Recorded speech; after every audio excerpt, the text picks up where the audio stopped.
Hello, I'm Tyree Ware at TMT Arts. Thanks for joining us for another Ebony Kevlon American Appreciation Month special. Today we have with us Ryan Beckley. My name is Ryan Beckley. I am the communication specialist with the Mayor's Office of Housing out in Honolulu, Hawaii.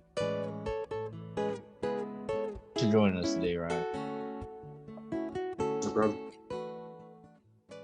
So Ryan, can you tell us where you're from? I am a native of Brunswick, Georgia, but I grew up in South Carolina for most of my life. So I'm just from the South. I feel you on that. I'm from Athens, Georgia, but spent most of my life in South Carolina as well. So what are your passions right now? I'm really passionate about making our society better than it was. I think that that's on the forefront of a lot of our youth and people in our generation. We're just trying to provoke change for ourselves and for generations to come. And I think that, that's even LeBron James, what I'm saying? Someone who's a millennial in himself. I want to say that's millennial.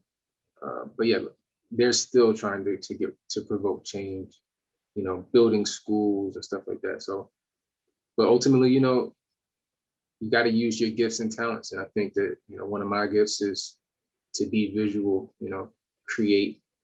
And so I'm still trying to combine these two things. How can I use my gifts, my talent, and also try to make the world a better place? I know that sounds very heroic, but yeah, it's just really what it is. It is. And about that same sentiment, so I'm right there with you. So, how was life for you growing up in South Carolina? Really slow. There's not a whole lot going on out there. I always wanted to move to a bigger city. But in reality, I mean, I just embrace what it is that I come from, and my family. My little sister, she's gonna be graduating high school in May. So yeah, just really sticking to what you know. I think that's pretty much what my childhood was like, growing up, and whatever it is, whatever my childhood is, it made me who I am now. So. And you also have a history starting out track in high school as well? Yeah, I ran track in high school, started in 11th grade.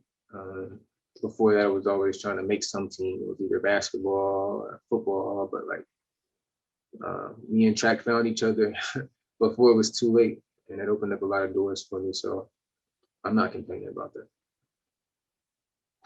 It's definitely shaped my mindset. I would say that a lot of distance runners should have the same mentality. Can you give us a summary from the start of when you developed your passions up to the moment now? I probably started, as far as helping people, I've always been someone who liked to help people. I don't know if it ever materialized until recently, but to now, I think that it's just scoping or shaping the way that I see that I want to do it in the future, right? You realize that you can do something, you use the talents and abilities that you have to make it happen, and then you realize all right, this isn't enough, and I have to go out there and learn something new to make me more effective. So that's where I'm at right now. I think I'm at the stage where I'm trying to learn something new so that I can be more effective. Started doing creative stuff as a kid. I mean, I never really took it as seriously, but one thing stuck, and that was video stuff. I always wanted cameras, always wanted to capture reality, right? But now I'm using it to aid me in trying to get these stories out and keep people informed. And in some ways, it's how I can be a leader myself. So, What are your plans for your passions to progress you towards the future? Like, how do you plan on using your passion to take you to the next step? And what's the next step for you? I plan on trying to just be more consistent with putting myself out there more. I think that that is something that every person with a plan or a vision or dream has to go through. I think that there's a lot that we all want to do, but in order to get there, you have to put yourself out there, and we have to find out how we want to put ourselves out there, and what works for us. So I don't necessarily know what my big plan is. I mean, I know that I want to continue down the path, and I want to work alongside, and I don't even want to say something that will not be true, but I just want to continue to work with people who are influential to get things done. And that's my plan. And however I can do that, I will put the effort towards getting that done. That's like somewhat of a community manager. So if you jump Mhm. in that effort, man, that's a great effort to join in. What does Black History Month mean to you? Black History Month has always been a month that allows me personally to reflect on powerful individuals who just happen to look like me, right? It could have been anybody. I think that I just can identify more with people who have had to struggle. And that's honestly the defining factor. I think that you're looking at people who didn't have a silver platter and they just had to make a name for themselves in whatever area, whether it be music or whether it be some civil rights uh, or just scientifically, they overcome the odds. And it's a little less about overcoming odds. I think that we've given ourselves the victim mentality, and it's less of the victim mentality, but just being able to say you're gonna go do it and making it happen, despite any obstacle that has been put in your place. What would you say is one of the most progressive movements for African Americans today that you witness?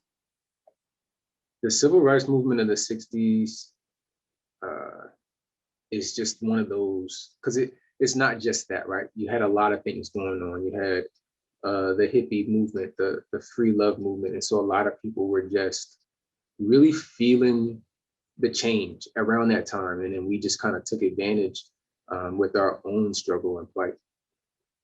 And it's a really good time. Music was good around that time. So, I mean, I automatically want to jump to that. If there was another time, I think that we really were able to build really strong ties uh, towards the end of slavery. I think that especially once slavery ended and we had like people who were given land for to be sharecroppers, it was a good time for us to kind of build our wealth. That freedom. That was like um, the fringe moment of us feeling free. I mean, to this day, we're not completely. I mean, we're still getting to that freedom for all, right? That's why, there's so much animosity around the national anthem and all these different things. But I mean, we're getting there, and I think that that was kind of like a really, really good moment in our history for us to really finally physically be free from the bondage or whatever, and then the mental had to catch up. What would you like to see more out of our community today? I would like to see my community work together more, and I think that we work together already, but I don't think that there's a unified movement for us to work together. I think that we're working together, but we don't know that so and so is working with this person. We don't necessarily know, um, how many people. So we just aren't a collective. And I want us to be more of a collective, more of a social group. I want us to be connecting more on common interests instead of superficial means or status. I think that we need to be more accepting. I think that we need to uh, have more love for one another. And I think that that needs to be at the forefront of all the things that we do. That is something to think about. I know in my first video special, we went over how Africa got conquered because we wasn't a monolithic culture. We were just a bunch of different tribes, good tribes, but they were entire monolithic society versus a bunch of little societies.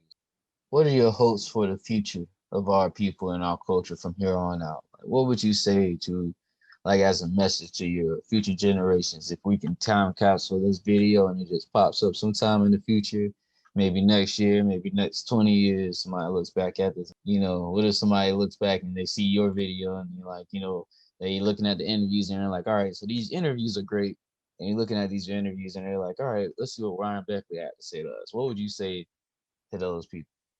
My hopes are that we can dream dreams and live them out. Whatever we could imagine can be possible. I want us to try to move forward and make these things happen. I mean, it's kind of cliche because Martin Luther King had a dream, right? But I mean, I think that there are things that in 2021 and moving forward that we can begin to see, like futuristic stuff, stuff that we never thought we would see. And I think that those things are more possible now. And I think that I want to see us go out and try to achieve those things. Thank you for giving us your time today, Ryan. Would you like to give us any final remarks? Yeah, just want to encourage everybody to keep going.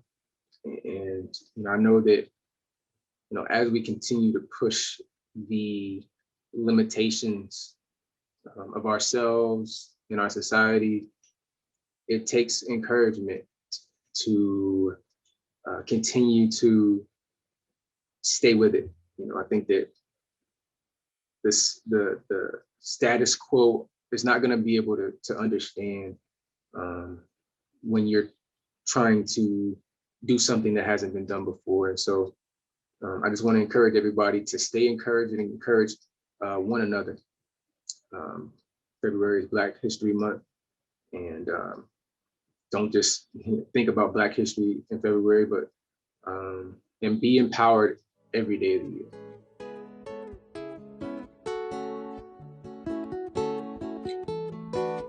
Thank you for your final remarks, Ryan. And thank you, audience, for joining us for another video celebration interview. This has been Tyree Ware at TNT Arts. And this is Ryan Beckley. Again, I'm a communication specialist with the Mayor's Office of Housing in Honolulu. Thanks for having me. Thanks for joining us.